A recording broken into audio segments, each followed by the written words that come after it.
E ele mesmo concedeu uns para apóstolos, outros para profetas, outros para evangelistas e outros para pastores e mestres, com vistas ao aperfeiçoamento dos santos para o desempenho do seu serviço, para a edificação do corpo de Cristo, até que todos cheguemos à unidade da fé e do pleno conhecimento do Filho de Deus, à perfeita varonilidade, à medida da estatura da plenitude de Cristo, para que não sejamos mais como meninos agitados de um lado para o outro e levados ao redor por todo o vento de doutrina, pela artimanha dos homens, pela astúcia com que nos induzem ao erro, mas, seguindo a verdade em amor, cresçamos em tudo naquele que é a cabeça, Cristo, de quem todo o corpo, bem ajustado e consolidado pelo auxílio de toda junta,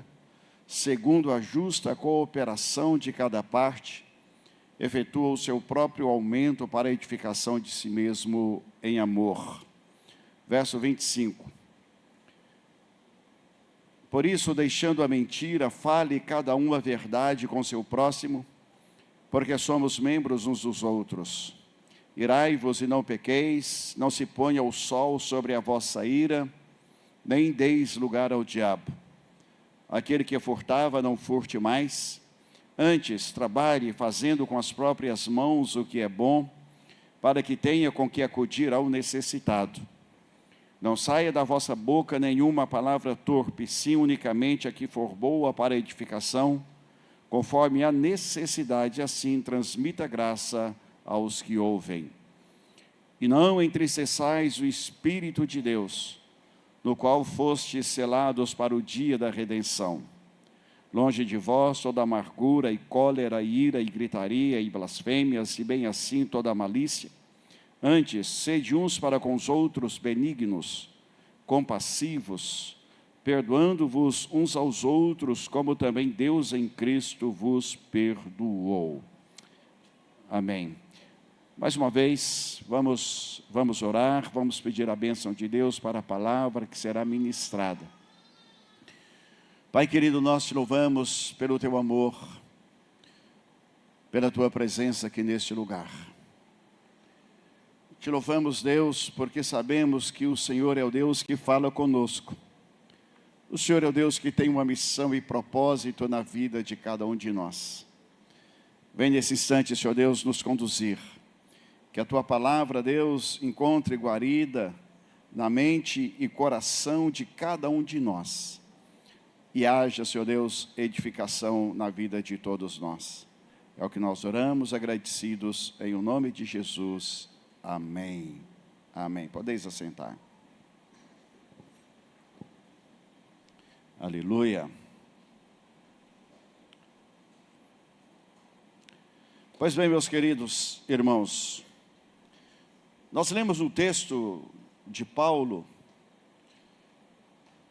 escrevendo aos Efésios, ele falando sobre as funções importantes, os ministérios importantes que precisam estar presente na vida da igreja.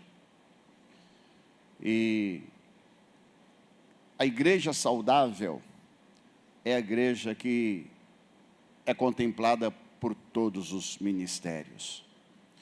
E precisamos trabalhar para isso, porque os ministérios, eles estabelecem colunas na vida da igreja, bem como os ministérios também, eles precisam estar presentes na vida de cada cristão, lavado e remido no sangue de Jesus, cheio do Espírito Santo. Paulo ele está dizendo que a uns Deus colocou na igreja como apóstolos, profetas, evangelistas, pastores e mestres. Deus ele trouxe, distribuiu essas funções, esses ministérios à igreja com um propósito, com um objetivo. E na verdade esses dons ministeriais são distribuídos aos cristãos. Quando eu digo que a igreja precisa ter, é porque dentro da igreja precisa ter pessoas dotadas desses ministérios. E em algum aspecto, o ministério ele é mais latente na vida de um, outro ministério é mais latente na vida de outro, e desta forma, vai fortalecendo o corpo de Cristo, a igreja de Cristo Jesus. Assim, é muito tranquilo, é o que a gente ouve aqui na igreja com uma certa frequência, eu ouço com muita frequência a expressão de que a Getsemane é uma igreja apostólica. Por quê? Porque a igreja ela tem um viés missionário muito grande. Ela tem essa vocação missionária. A igreja, ela, além de ter plantado várias outras igrejas, ela tem algumas congregações.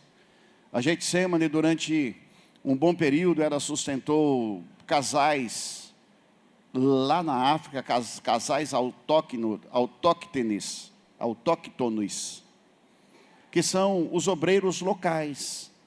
O custo ele é menor, e a linguagem, a cultura é apropriada, e fica muito mais fácil o processo da evangelização. A igreja apostólica, ela não está centrada, focada apenas em si. Lá em Atos capítulo 1, verso 8, lá quando Jesus ele se apresenta aos discípulos e diz: mas recebereis poder ao descer sobre vós o Espírito Santo, e sereis minhas testemunhas, tanto em Jerusalém, como em toda a Judéia e Samaria, e até os confins da terra. Aí está falando que essa forma de alcançar, de evangelizar, ela é concomitante, não apenas em Jerusalém, mas em Samaria, Judéia e até os confins da terra. É aqui em outro lugar ao mesmo tempo. A igreja, ela tem o viés missionário, apostólico. O maior investimento missionário da igreja, você pode imaginar que seria onde? O maior investimento financeiro missionário da igreja, você pode pensar, é lá no Cocal. Não, não é no Cocal. Investimento missionário maior é o aporte financeiro que a igreja envia para 2 igrejas para trabalhos com crianças na Venezuela. A igreja lá da missionária Júnia Elizabeth e a igreja lá do pastor Luiz Sivira, que é a origem do Franklin. São os maiores investimentos financeiros que a igreja faz, que não deixa de ter uma conotação apostólica, isso aí também.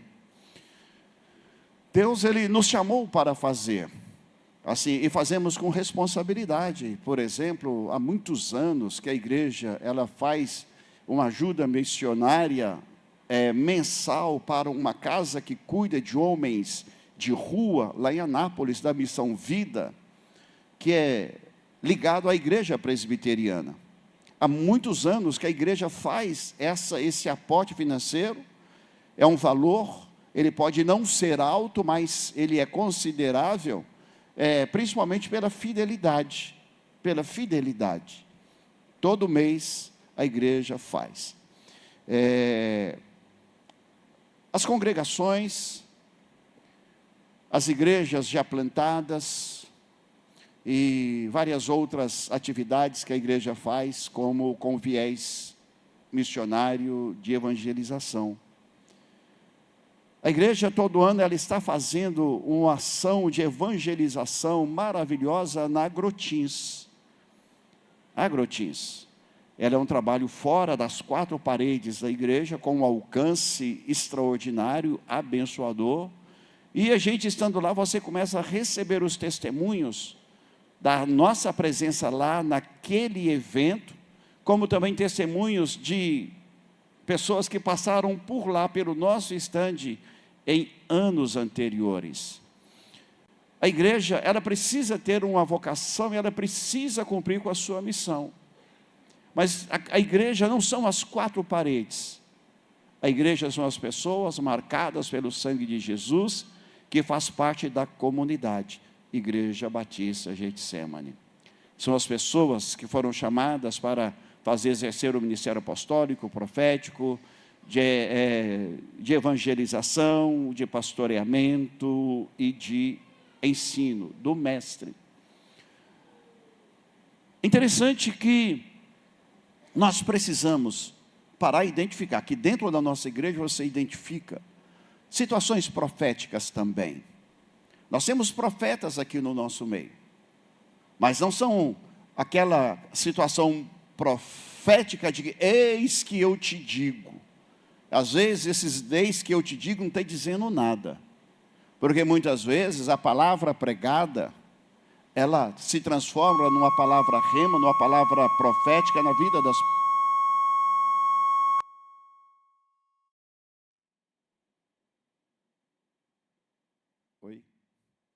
Ela se transforma numa palavra rema, uma palavra profética na vida das pessoas. Com muitas vezes, a gente encontra pessoas, pastor, eu saí de casa, vim na igreja e pedia, Deus, fala comigo hoje. Pastor, e na hora da palavra, em determinado momento, Deus, Ele trouxe resposta para a minha vida. Não significa que seja tão somente através de mim, mas através do mensageiro. Porque é uma igreja de responsabilidade bíblica. A igreja de responsabilidade bíblica, ela é uma igreja profética. Porque não existe profecia maior do que a palavra de Deus. A profecia, ela pode contemplar momentos, situações que você esteja vivendo hoje, situações que você viveu ontem, ou situações que acontecerão no dia seguinte, em momento posterior. Mas você vai se identificar e testificar como momento profético na vida das pessoas. E nós somos completamente contra aquelas pessoas que saem correndo atrás de profeta. Porque aquela pessoa que precisa ser alcançada por Deus, não precisa correr atrás do profeta. Porque ele pode induzir o profeta ao erro. O que é que Deus te revelou a respeito da minha vida? O profeta genuíno, normalmente ele não se apresenta como profeta, porque ele tem um temor de Deus no coração, e ele sabe que a profecia não é quando ele quer falar, é quando Deus ordena para ele falar. O ministério evangelístico, todos nós temos essa missão, esse dom evangelístico.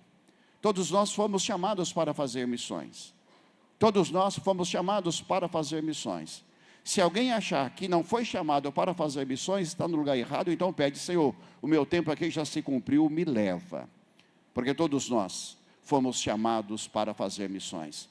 E a Bíblia diz lá nos Salmos que o justo, mesmo na velhice, ele dará fruto. Eu me lembro aqui, estou me lembrando aqui no dia em que, na igreja, em que aconteceu o lançamento do polo missionário lá no Piauí, o nosso irmão Jair, com 92, 93 anos, os olhos dele brilhavam sobre essa visão missionária.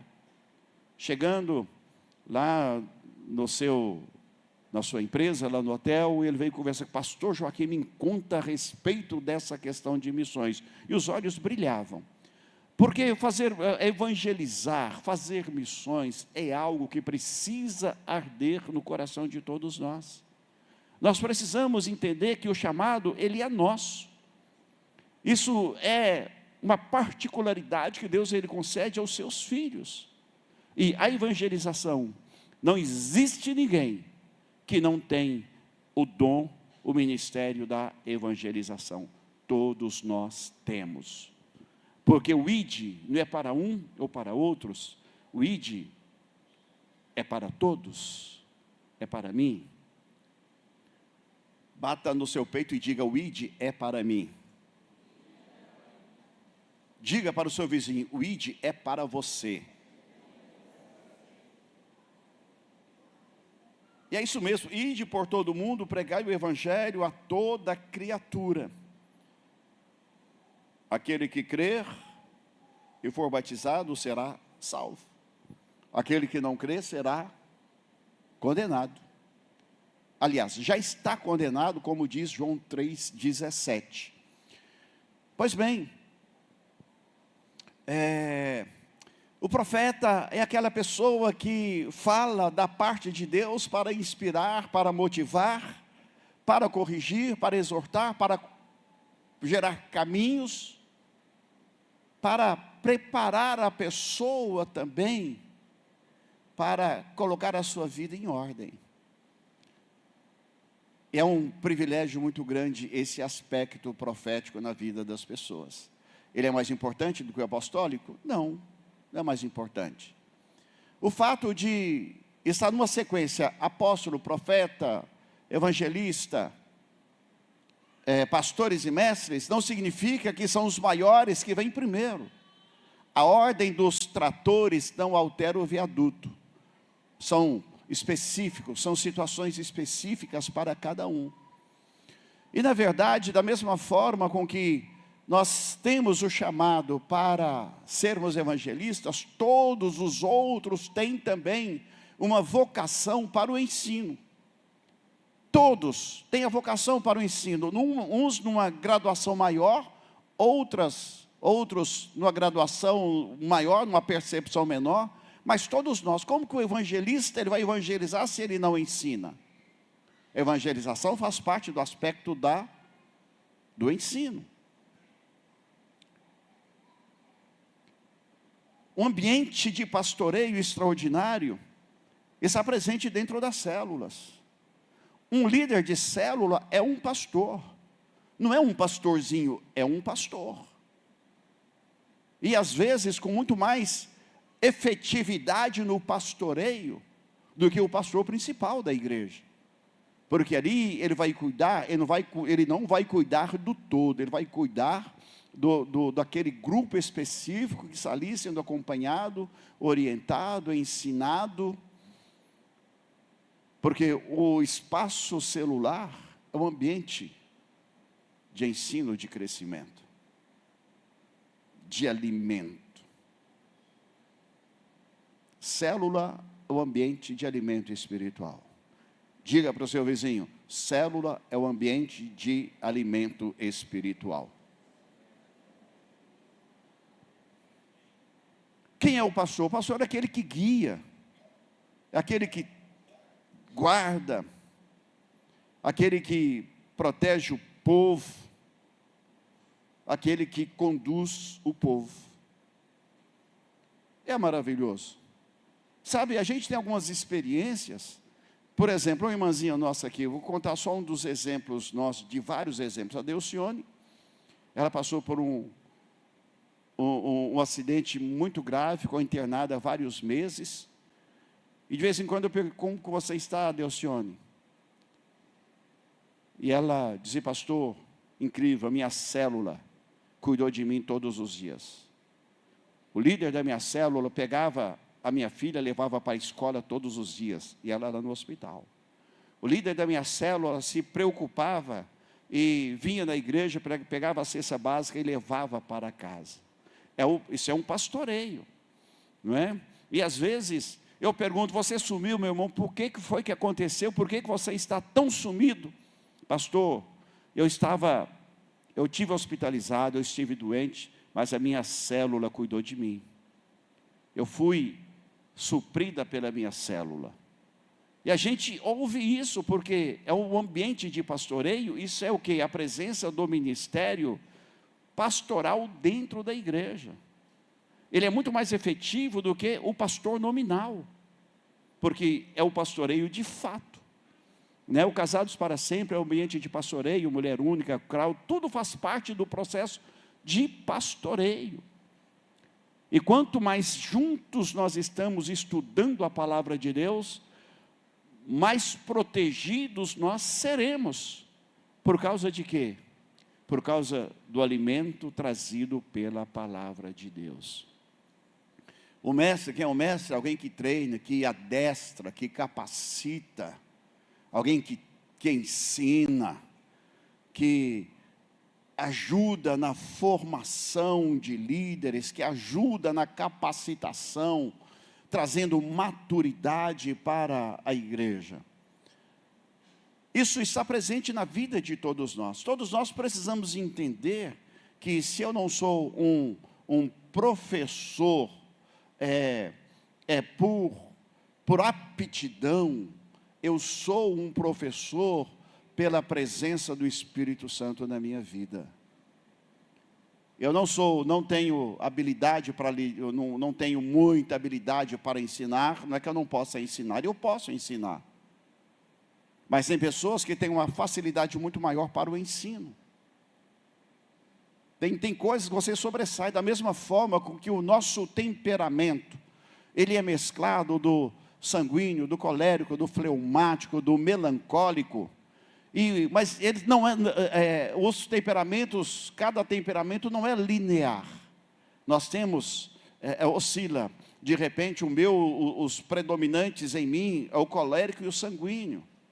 Tem pessoas que o predominante é o melancólico, está lá em cima, o sanguíneo e o colérico lá embaixo, o fleumático intermediário. Mas todos temos aptidão dentro dos dons ministeriais de fazer alguma coisa. Nós podemos entender que, se eu tiver responsabilidade de ler a palavra de Deus, estiver focado na palavra de Deus, em algum momento, quando eu fizer menção da palavra de Deus, eu posso estar sendo usado por Deus como um profeta. Porque a palavra de Deus, o Espírito Santo de Deus, ele te leva a falar aquilo que precisa ser dito para quem está necessitado. É o momento profético. Nós confundimos muitas as coisas. Nós damos muita ênfase para o profeta. Não é assim. O profético, ele acontece dentro da caminhada natural do reino de Deus. Não vou dizer que não existe alguém que o profético não sobressaia mais. Existe sim. Mas, em termos de valor, de relevância dentro do corpo de Cristo, todos eles são importantes, não é? Pois bem, Timóteo 4, de 1 a 5, diz assim: diante de Deus e de Cristo Jesus, que há de julgar vivos e mortos pela sua manifestação e pelo seu reino, peço a você com insistência que pregue a palavra, insta, quer seja oportuno, quer não, corrija, repreenda, exorte com toda a paciência e doutrina, pois virá o tempo em que não suportarão a sã doutrina. Pelo contrário, se rodearão de mestres segundo as suas próprias cobiças, como que sentindo coceira nos ouvidos. Eles se recusarão a dar ouvidos à verdade, entregando-se às fábulas. Mas você, seja sóbrio em todas essas coisas, suporte as aflições, faça o trabalho de um evangelista, cumpra plenamente o seu ministério. Paulo falando para Timóteo, que aqui por essa palavra deixa claro que o que era latente no ministério de Timóteo era o viés evangelístico. Cumpre cabalmente o seu ministério, né? Faça com alegria o trabalho de um evangelista. Sabe, irmãos, Deus, ele nos chama para desempenhar a nossa missão, nosso ministério. E você não precisa esperar um chamado especial, ser tocado de noite com o anjo, com o cajado, tocando em você, despertando: olha, a partir de hoje você vai ser um evangelista. Você já é um evangelista, você já recebeu o ID de Deus, você que tem o Espírito Santo de Deus. O que você está esperando? O que você está aguardando para cumprir com a sua missão, com o seu chamado? Muitas pessoas não se realizam, vivem uma vida frustrada, capenga, porque não conseguem se despertar para a vida ministerial, para o seu chamado, para a sua vocação. Amanhã eu vou começar uma célula. Não, no segundo semestre eu vou começar uma célula. Não, em janeiro eu vou começar uma célula. Vai empurrando com a barriga, vai procrastinando, por quê? Deixa Deus te usar. Seja você uma fonte de bênção na vida das pessoas. E o diabo vai colocar sempre entraves para você não sair do lugar em que você está. E muitas vezes nós queremos que Deus ele esteja falando conosco de uma forma muito especial. É a palavra de Deus. É a palavra de Deus. Não precisa. Você tem vocação, chamado? Sim. Eu me lembro de uma vez, quando no primeiro ano de seminário, eu entrei de férias no trabalho. E aí, no dia seguinte, o diretor de seminário me procurou e disse: Joaquim, você está de férias. Você não quer fazer essas férias missionárias lá em Mato Grosso do Sul, Três Lagoas? Pensa aí. Vou. Estava debaixo da cobertura dele. E foi bênção. Inesquecível. Porque lá Deus ele consolidou a minha vocação, o meu chamado. Foi lá que Deus ele consolidou a minha vocação ministerial, trouxe firmeza, colocou colunas na minha vida. Sabe, irmãos, Paulo falando para Timóteo que ele precisa entender que ele tem que ser forte para suportar as aflições. As aflições da vida não é só para aquele que é servo de Deus, não. Não é porque eu estou fazendo a obra de Deus que a luta, que as aflições vieram. As aflições, as lutas são muito mais intensas para aqueles que não contam com a proteção de Deus. E o diabo diz: só porque você se converteu, as aflições são maiores sobre a sua vida. Não. Você mudou de dono. Literalmente você mudou de dono. E Deus ele não te abandona. Deus ele não te abandona. Deus ele não deixa os seus servos, os seus vocacionados, assim, para as hienas, não. Você tem proteção. O leão da tribo de Judá está ao seu derredor. Suporta as aflições. Deixa o couro ficar grosso. E você vai perceber que, assim, é extraordinário viver a vida de Deus.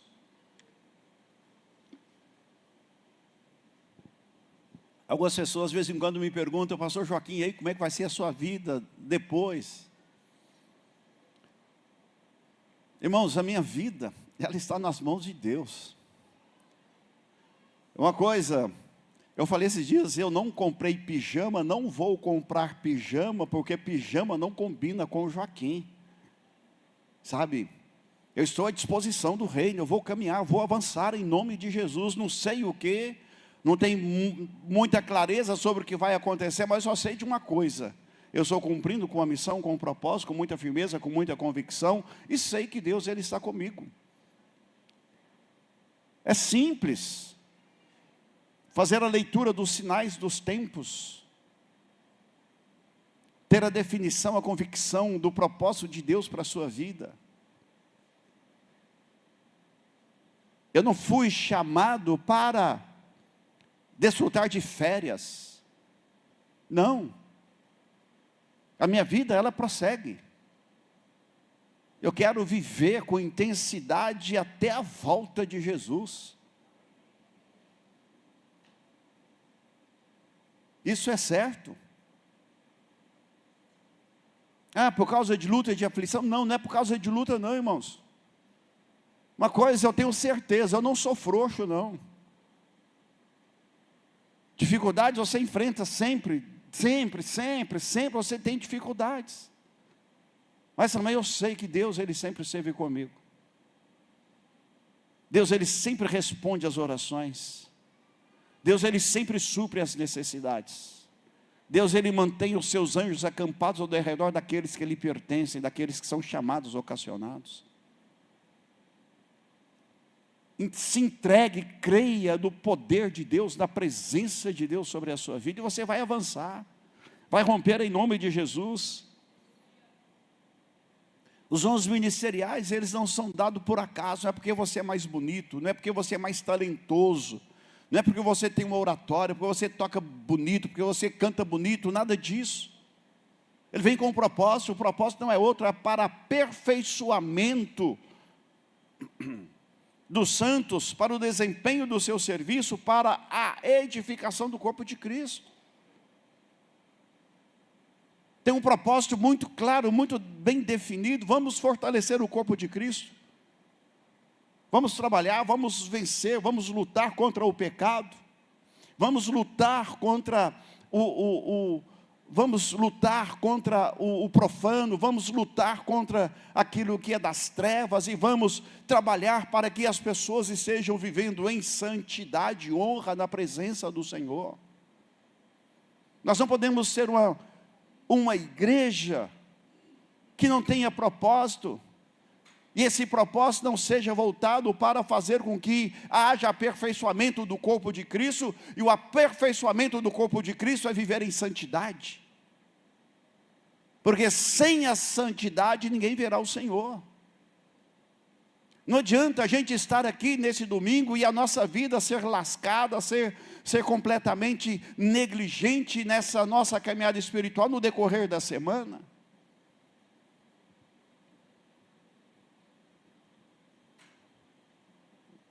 Muitas vezes nós vivemos em cima do muro. Irmãos, é nojento o crente que vive aí adotando aquela postura do politicamente correto. Não existe politicamente correto. Verdade é verdade. Santidade é santidade. Nós não podemos jogar tapete em cima do pecado. O pecado ele tem que ser removido de debaixo do tapete. Joga o tapete fora, pega a vassoura, joga esse lixo fora e vai viver em santidade de tal forma que o nome do Senhor seja honrado e seja glorificado. Paulo, ele quer que a gente avance. E nós precisamos avançar. Nós precisamos ir além.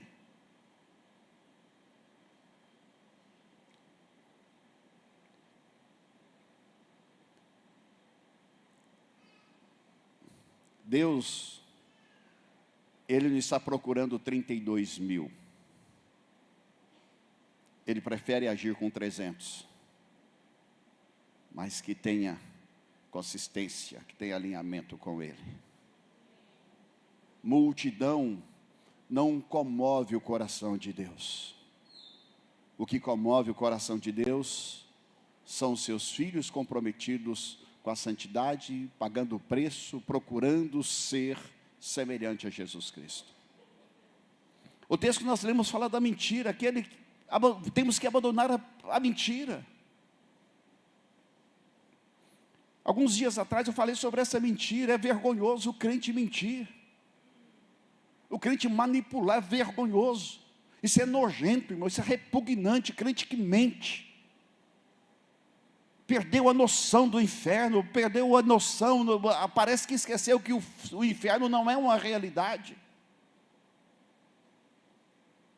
E a Bíblia diz que o pai da mentira é quem? É o diabo.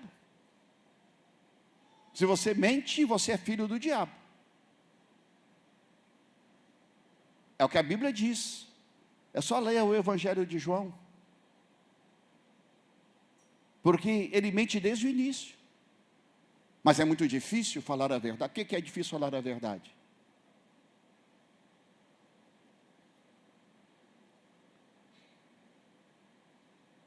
É difícil falar a verdade? Não, não é difícil. Adote a verdade como estilo de vida. Você vai ver que é muito fácil. É muito fácil. Não estou dizendo que você não vai pecar.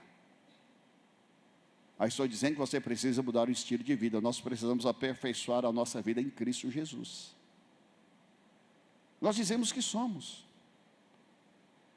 Esses dias eu estava pensando em quantas pessoas que se perderam, excelentes pregadores que se perderam. O dom da palavra, aquela ousadia, aquela intrepidez, de repente se perderam.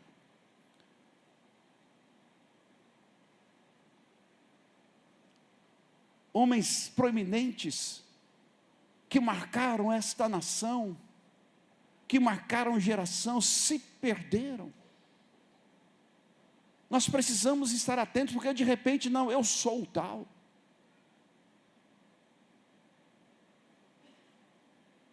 Não, eu sou fulano de tal. Quando eu digo eu sou fulano de tal, estou perdendo a minha condição de servo. Eu tenho que ser servo, eu tenho que doar, eu tenho que entender que eu estou para servir as pessoas, com o ônus de tomada de decisão. E às vezes, irmãos, o diabo, ele gosta de alimentar e inflar o nosso ego. Infla. Eu sou um grande pregador, e aí a minha pregação, né? Foi a minha pregação, aquele camarada não prega nada. Aquela pregação estava sem unção, o pastor estava sem unção, cuidado. De repente está faltando unção, não é no pregador. Talvez seja o seu coração que esteja aí cheio de pedra, endurecido.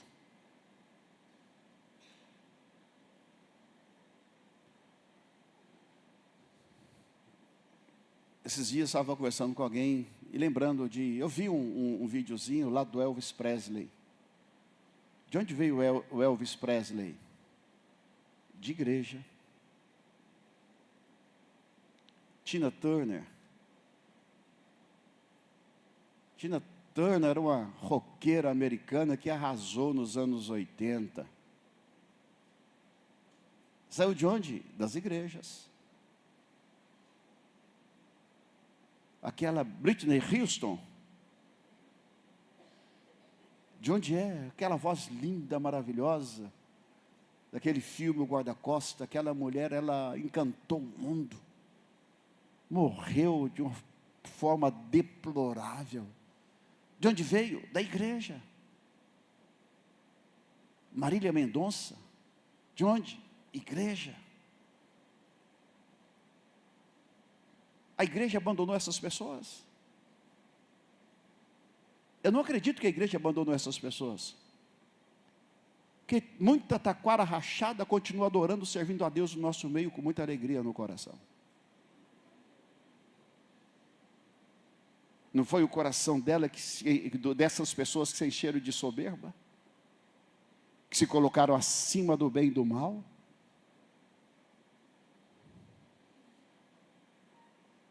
Sabe, irmãos, nós precisamos vigiar a nossa vida. Aquele que está de pé, cuide-se para que não caia. A igreja foi cruel com essas pessoas. A igreja não foi cruel.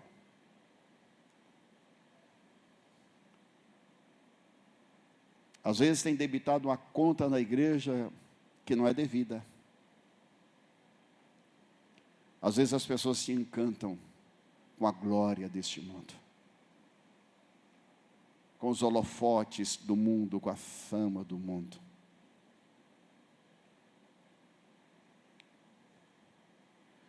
O apóstolo Paulo aqui no verso 15, ele diz: mas seguindo a verdade em amor.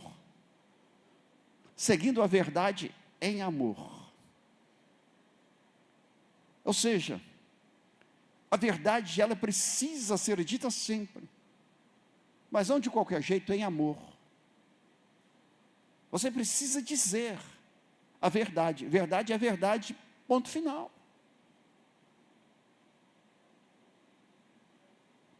Seguindo a verdade em amor, cresçamos em tudo naquele que é a cabeça, Cristo. Você quer crescer? Segue a verdade. Profira a verdade. Nada podemos contra a verdade a não ser pela verdade. Sabe, irmãos, nós precisamos entender que a igreja genuína de Cristo é a igreja da verdade. No meio da igreja está o joio. No meio do trigo está o joio.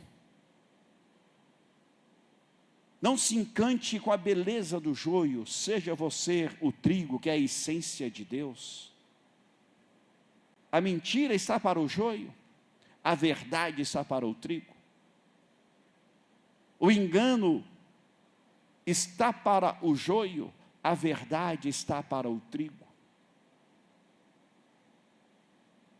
Nós estamos na casa de Deus. Nós queremos ser uma igreja comprometida com os princípios, com os valores da Bíblia. Ninguém aqui é perfeito, a começar do pastor. Mas existe responsabilidade em nós. Existe temor no coração em nós. E queremos avançar de tal forma que Deus, o Espírito Santo, puxando a orelha aqui e acolá, a gente prossiga caminhando. Assim devemos ser cada um de nós. O salmista Davi, no Salmo 51, ele estava num momento de muita dor, de muita angústia, de muita amargura, de muita aflição. Ele tinha alegria, ele dizia assim: oh, restitui-me a alegria da tua salvação. Restitui-me a alegria da tua salvação. Cria em mim, ó Deus, um coração puro e renova dentro de mim um espírito inabalável. Deus, o Senhor não está em busca de sacrifício, o Senhor não está em busca de dinheiro, o Senhor não está em busca de nada. O Senhor só quer que eu tenha o meu coração voltado, rendido a Ti. É isso que Deus quer, coração voltado para Ele. O que eu poderia para Deus? O que eu poderia dar para Deus? O que eu posso dar para Deus para conquistar o seu coração? Nada. Tudo que Deus pede de mim e de você é o nosso coração. Filho meu, dá-me o teu coração. Para ficar com esse coração, não. Para nos dar um coração novo. A melhor coisa que Ele busca de nós é um coração, mas para trocar por um coração novo. E Deus, Ele vem a cada dia, olhando para mim, para você, esperando que o nosso estilo de vida mude, avance. Eu não tenho tempo para Deus, a minha agenda está muito apertada.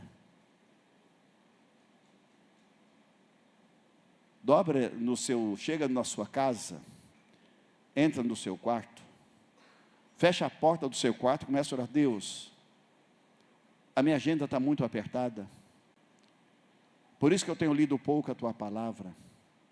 Deus, me compreenda, porque eu tenho orado pouco, porque a minha agenda está muito apertada. Você tem coragem de fazer isso? Eu tenho certeza que não tem, porque você sabe que é o espírito do engano que está te dominando, o espírito das trevas que está te sugando, que está te trazendo inanição espiritual, está te desidratando espiritualmente.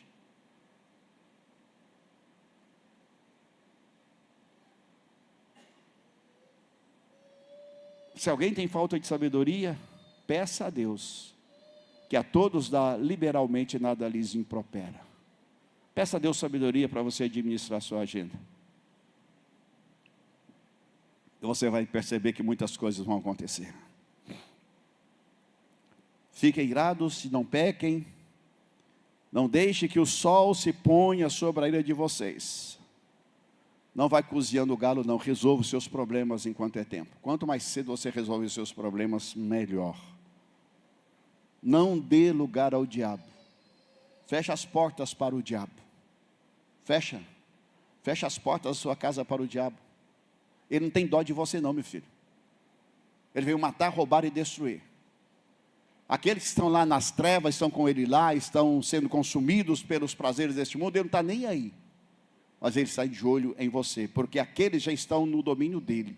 Ele quer te levar, te arrastar para estar debaixo do domínio dele. E ele é cruel, ele é impiedoso. E Deus, Ele deseja que vocês estejam vivendo em santidade na presença dEle. Paga o preço para viver em santidade. Você vai crescer, você vai romper, você vai se alegrar. E você vai ter o contentamento no seu coração. Você vai descobrir que não existe nada melhor do que ser filho de Deus. Não existe nada melhor do que estar envolvido com a obra de Deus.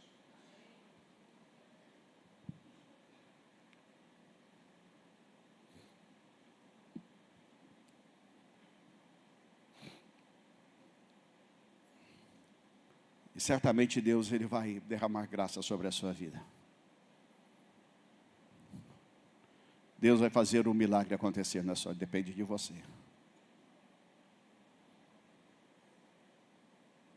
Assim, irmãos, uma coisa que eu tenho dificuldade, assim, de verdade, eu tenho dificuldade de lidar com o mentiroso. Eu tenho dificuldade de lidar com aquele que é dominado pelo espírito de engano. Tenho dificuldade. Não dá liga.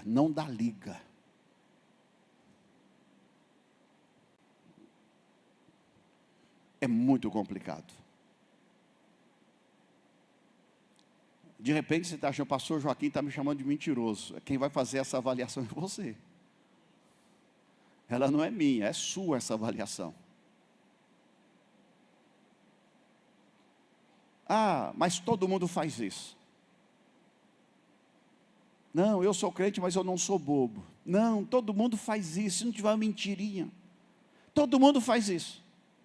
Nessa Bíblia aqui está escrito, nessa minha Bíblia está escrito, muito bem escrito: estamos neste mundo, mas não somos deste mundo. Se todo mundo faz, eu não vou fazer porque todo mundo faz.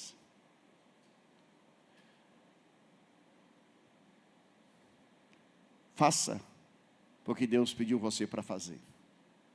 Faça aquilo que Deus deseja que você faça. E o que Deus deseja que você faça? Os últimos versículos aí de Efésios capítulo 4, diz assim. Efésios 4, os últimos versículos. Diz assim: antes, sede uns para com os outros, benignos, compassivos, perdoando-vos uns aos outros, como também Deus em Cristo vos perdoou. Amém? Vamos colocar de pé?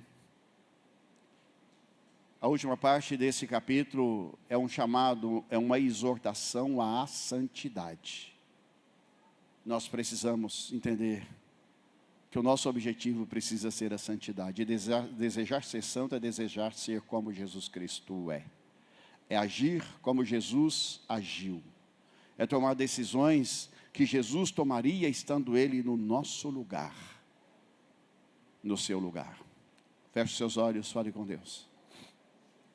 Os irmãos vão